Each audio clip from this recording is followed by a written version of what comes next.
আজকের দুনিয়ায় তথ্যই শক্তি, কিন্তু ভুল তথ্য এই শক্তিকে খর্ব করে। কিভাবে ঠকবেন না এই ভুল তথ্যের প্রভাব থেকে? চলুন জেনে নেই তথ্য বিকৃতির 7টি রূপ, যা প্রতিনিয়ত আমাদের সামনে আসে এবং যা জেনে রাখা আমাদের প্রত্যেকের জন্য অত্যন্ত প্রয়োজন। ব্যঙ্গ বা প্যারোডি। অনেক সময় ব্যঙ্গ বা কৌতুকের আড়ালেও গুজব ছড়ায় এবং মানুষ সেটি বিশ্বাসও করে থাকে।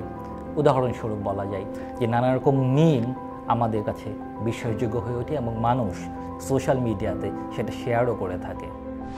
ভুল সংযোগ। হেডলাইন দেখে ভাবলেন এক, সংবাদের ভিতরে যে দেখলেন ভিন্ন চিত্র। এটি ভুল সংযোগ। বিভ্রান্তিকর কন্টেন্ট। কখনো কখনো কোনো কন্টেন্টকে এমনভাবে সাজানো হয় যা দেখে আপনার মনে কোনো সুনির্দিষ্ট ধারণা তৈরি হতে পারে। কনটেক্সট ছাড়া উক্তির উদাহরণ বিবেচনা করা যেতে পারে। ভুল প্রেক্ষাপট। কখনো কখনো একটি পুরনো ছবি অপর একটি নতুন ঘটনার সাথে যুক্ত করে ছড়ানো হলে সেটি জনমনে বিভ্রান্তি তৈরি করতে পারে। অর্থাৎ একই ছবি দুটো ভিন্ন সময়ে ব্যবহৃত হচ্ছে। 5, ছদ্মবেশী উৎস। আপনি কি নিশ্চিত যে আপনি সঠিক সাইটেই আছেন? কখনো কখনো কোনো সাইটের নাম ও লোগো নকল করে ভুয়া বা মিথ্যা তথ্য বা বার্তা পাঠানো হয়ে থাকে। ফেক নিউজ সাইটের লুক অ্যালাইক উদাহরণস্বরূপ বলা যেতে পারে।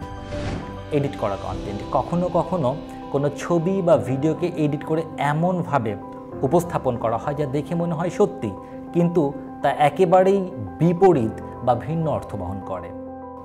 যেমন পুরনো কোনো ছবিকে এডিট করে সাম্প্রতিক কোনো বিষয়ের সাথে যুক্ত করে উপস্থাপন করা হয়ে থাকে অনেক ক্ষেত্রে। সম্পূর্ণ বানানো কন্টেন্ট। এটি একদমই বানানো, আধুনিক প্রযুক্তি বা আর্টিফিশিয়াল ইন্টেলিজেন্সের মাধ্যমে বানানো হয়েছে, যার সাথে সত্যতার কোনো সুযোগ নেই। যেমন ডিপ ফেকের মাধ্যমে বানানো কোনো ভিডিও। উদাহরণস্বরূপ বলা যায় যে কারোর মুখের সাথে মিলিয়ে অন্য কোনো ভিডিওর সাথে যুক্ত করে উপস্থাপন করে কাউকে ব্যক্তিগতভাবে ক্ষতি করা বা সুনির্দিষ্ট কোনো উদ্দেশ্যে সেটিকে হাজির করা। তথ্যের বিকৃতি আমাদের চিন্তাকে প্রভাবিত করে, সমাজে বিভাজন তৈরি করে।